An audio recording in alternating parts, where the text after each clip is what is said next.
Habari, kwa majina naitwa Ipum Smule na leo kwa mara nyingine tena tuko na mtaalamu wetu wa kilimo. Tunaendelea kujifunza mambo mbalimbali kuhusiana na kilimo. Lakini leo tutaenda kujifunza kuhusu zao la alizeti. Na kabla ya kwenda mbali, tunaomba itambulishe kwa ajili ya nyinyi ambao wametuangalia siku ya kwanza. Asante, mimi naitwa Asmita Lupindo, ni mtaalamu wa kilimo natokea kampuni ya Biztech. Kama alipotangulia kusema hapo mwanzo Dahepe kwamba katika mwendelezo wa kujifunza mambo mbalimbali kuhusiana na mbinu na kanuni za kilimo, leo tutajifunza miongozo mbalimbali kuhusiana na zao la alizeti. Okay, hapo unaweza ukatuambia zao la alizeti ni nini na una umuhimu gani kwenye uchumi wa nchi yetu? Sawa, alizeti ni zao miongoni mwa mazao ambayo yanalimwa sana kwa Tanzania na ni zao la kibiashara pia. Sababu lina sifa kuzalisha mafuta na mafuta hayo ni fursa kubwa kwenye biashara, masoko ya ndani na nje ya nchi. Na hivyo pia ni zao linalopelekea kukuza uchumi wa mkulima mmoja mmoja na taifa kwa ujumla. Sababu kunakuwa na fursa kama hivyo, vijana wanajipatia ajira kuanzia kwenye upandaji. Kuna vijana wanakodi ama wananunua zile planta kwa ajili ya kupandia, lakini tukija kwenye uchakataji wa mafuta, kuna mashine na viwanda mbalimbali vinapochakata mafuta, lakini pia hata uuzaji wa mashudu yanayobaki baada ya kuchakata mafuta, ambayo vijana anaweza akafanya hiyo biashara kwa ajili ya kuwasaidia wale wafugaji. Kwa hiyo ni zao kwa ujumla wake ni zao ambalo liko na fursa nyingi sana za kuwezesha kukuza uchumi wa mkulima. Na ni eneo gani linafaa kwenye zao la alizeti na mahitaji yanayohitajika kwenye maandalizi? Kwenye kilimo cha alizeti kuna vitu vya kuzingatia. Kabla ya yote, mkulima anatakiwa pia ajue eneo linalofaa, na eneo linalofaa kwa kawaida ni natakiwa apate shamba lenye udongo aina ya tifutifu ambalo lina virutubisho vizuri, lakini pia azingatie hali ya uchachu wa shamba. Tunasema kitaalamu ni soil pH. Kawaida ama inayotakiwa ambayo ni nzuri kwa zao la alizeti ni iwe kati ya 6 hadi 7.5. Lakini hivyo vyote tunavijuaje? Tunatambuaje rutuba ya udongo? Tunatambuaje pH ya shambani kwako ama pH ya udongo wako?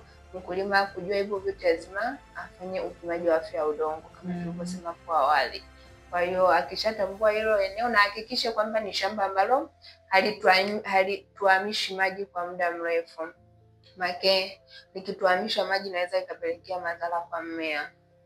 Kwa hiyo hiyo ndo sifa ambazo mkulima ziangalia kwenye maandalizi ama kwenye uchaguzi wa eneo. Lakini baada ya hapo itabidi sasa kufanya maandalizi ya shamba. Maandalizi ya shamba ikiwemo na kung'oa visiki, kufyeka vichaka, kulima kwa ukatua, kuhakikisha wanalima kwa kina kirefu, sababu zao la alizeti lina mizizi yake ni mirefu kwa kuelekea chini. Kwa hiyo inahitaji kulimwe kina kirefu ili kuwezesha mizizi ile kukua vizuri bila kupata changamoto ya ugumu chini. Kwa hiyo haya yote ndio maandalizi ya shamba au mambo muhimu sana kwa mwanzoni kabla mkulima hajapanda.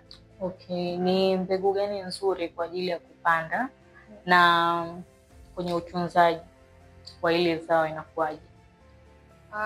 Tukianzia kwenye mbegu kuna mbegu mbalimbali, lakini hasa kwa sasa na tukilenga zaidi alizeti kwenye biashara kama tulivyosema hapo awali, inatakiwa sasa tuachane na mbegu za asili na tujikite kwenye mbegu za kisasa. Sababu mbegu za kisasa zina sifa nzuri na zenye faida kwa mkulima. Mfano, mbegu za kisasa zina uwezo wa kutoa mafuta mengi ukilinganisha na mbegu za asili. Kuna aina ya mbegu za kisasa zinatoa hadi mafuta lita 28 na kuendelea kwenye gunia moja. Kwa hiyo tunaona zinatoa mafuta kwa kiasi kikubwa. Lakini pia hata mazao, mbegu za kisasa zinatoa mazao mengi kwa ekari moja. Lakini pia zinakomaa kwa haraka na uwezo kustahimili baadhi ya magonjwa. Kwa hiyo tunashauri sana mkulima atumie mbegu za kisasa. Lakini tukiachana na mbegu au baada ya mkulima kuweza kuzifahamu hizo mbegu, atatakiwa sasa kupanda.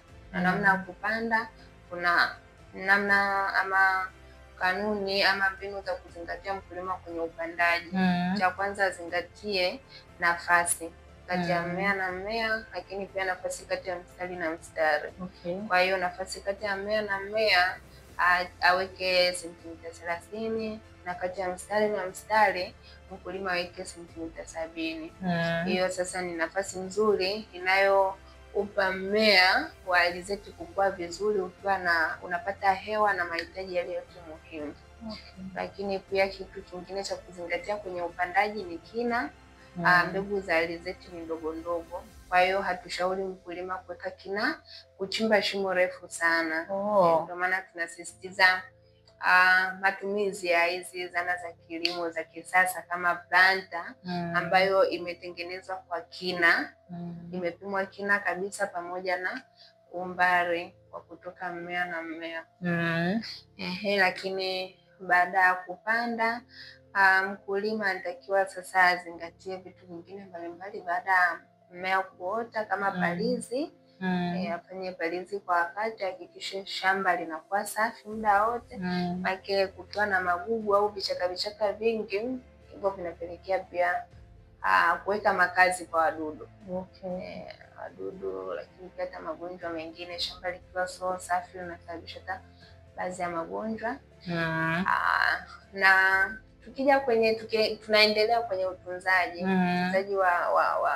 wa alizeti shambani. Kwa kwenye utunzaji lazima tutaangalia pia mambo ya mbolea. Mbolea gani zinazofaa. Sababu tunajua udongo wetu kila siku tunatumia ule, hamna udongo unaokuwa mpya. Tuko nao huo, kwa hiyo rutuba zinapungua. Kwa hiyo ili mmea ukue vizuri, tuweze kuzalisha vizuri, tunahitaji udongo uweze kuboreshwa. Ndio maana tunarudi kwamba tunatakiwa kupima. Tupime, tutambue virutubisho vinapopungua kwa kiwango gani, ili tuje tuvifidie kwa kuongezea mbolea. Kwa hiyo kuna mbolea za kupandia, muda wa kupanda zinahitajika, ambazo zinatoa kirutubisho cha nitrogen, cha phosphorus. Hicho ni muhimu sana kwa ajili ya kuwezesha mmea kuota vizuri. Lakini pia kuna wakati wa kukua mmea tunahitaji tuongezee mbolea zenye kirutubisho cha nitrogen, kuwezesha mmea kuendelea kukua vizuri, majani mazuri na yenye afya, lakini pia kuendelea kujitengenezea chakula chake. Lakini kuna hatua ya uzalishaji pale kwenye kutoa ua, pale pia tunahitaji mbolea za kuzalishia kwa ajili ya maua ya kuweza kutoka maua yenye afya, lakini kutengeneza mbegu nzuri kubwa na zenye afya. Kwa hiyo haya yote yajumuisha matunzo ya alizeti shambani. Mkulima anatakiwa kuzingatia haya yote. Lakini tukiachana na hivi, kuna changamoto pia mbalimbali ambazo kila kitu kinakuwa na pande hizi mbili. Kwa pia kuna changamoto sasa kwenye upande wa wadudu na magonjwa. Kwa hiyo shamba, mkulima baada ya kufanya hayo yote, hakikisha anakagua shamba lake. Anafanya ukaguzi kuangalia kama kuna uvamizi wote wa wadudu ama kuna magonjwa yote nyemelezi, ili kuweza kuyadhibiti mapema. Na kuna aina mbalimbali za wadudu ambao ni hatari na wanaleta uharibifu kwenye zao la alizeti. Miongoni mwa hao wadudu kuna wadudu wanaitwa funza wa vitumba, lakini pia kuna wadudu aina ya sota, na mdudu mwingine hatari sana ni ndege aina ya kwelea. Na tukija kwenye magonjwa, kuna magonjwa mbalimbali ikiwemo na ugonjwa wa ukungu ambao ni hatari sana kwenye zao la alizeti, lakini pia kuna ugonjwa wa kuvu na ugonjwa wa kutu. Kwa hiyo hivyo vyote ni miongoni mwa changamoto ambazo zinaweza tokea shambani, lakini yote kwa yote tunashauri mkulima kuweza kutembelea, kukagua shamba lake mara kwa mara, kuweza kutambua hizo dalili mapema na kudhibiti. Anaweza dhibiti kwa kutumia viuatilifu kulingana na ushauri atakaopewa na mtaalamu wake wa eneo husika. Lakini pia atadhibiti kwa kuhakikisha shamba linakuwa kwenye hali ya usafi sasa kwa ajili ya kudhibiti hao wadudu. Lakini pia anaweza akadhibiti kwa kuchanganya, kurudia mazao, kufanya mzunguko wa mazao. Kwa hiyo inaweza ikawachanganya baadhi ya wadudu, watashindwa kutengeneza makazi ya kudumu tukiwa tunabadilisha aina ya mazao. Na alizeti hukomaa kwa wakati gani na hatua gani za kuzingatia katika utunzaji na uhifadhi wa alizeti?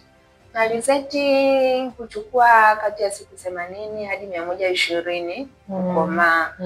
Utofauti wa hizo siku unategemeana na aina ya mbegu, lakini pia na hali ya hewa ya eneo husika ambalo mkulima yupo.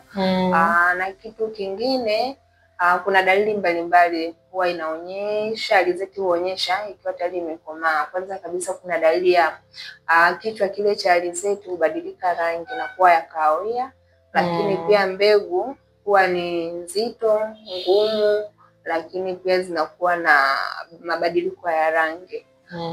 Na baada ya mkulima kutambua hizo dalili, inaonyesha moja kwa moja alizeti zetu ziko tayari kwa ajili ya kuvuna.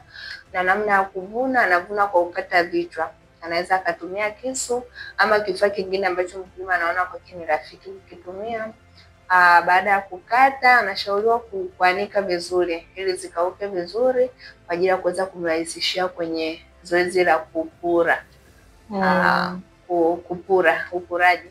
Lakini baada ya kupura, sasa kwenye uhifadhi hakikisha anatumia magunia safi na salama, lakini pia hakikisha ghala ni safi, linaweza kupitisha hewa nzuri na liko salama dhidi ya wadudu. Hivyo ndivyo vitu vya msingi kwa ufupi mkulima anavyopaswa kuvizingatia tokea utambuzi wa eneo, hizi hatua zote hadi kwenye ukomaji na uvunaji. Jamani, kama mlivyomsikia mtaalamu kwenye mambo ya kuzingatia kwenye kilimo chetu cha alizeti na fursa zilizopo kwa vijana wakulima kwenye uchumi wetu, kukuza uchumi wetu. Lakini leo tumeongelea kiufupi tu. Kwa maelezo zaidi leo tunaweza kupata wapi au tunapataje? Kwa maelezo zaidi tunapatikana sisi kama Biztech ya sasa kwenye mfumo wetu wa kilimo bando. Tunasisitiza sana kwa yoyote ambaye anatusikiliza basi aweze pia kupakua app yetu kilimo bando kupitia Play Store.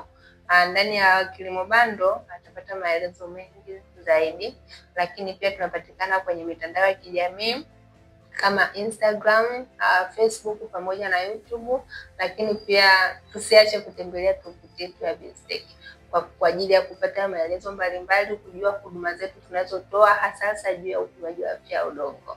Karibuni sana. Asante dada, na natumaini na nyinyi mmejifunza kama mimi nilivyojifunza. Mpaka na wakati mwingine, bye.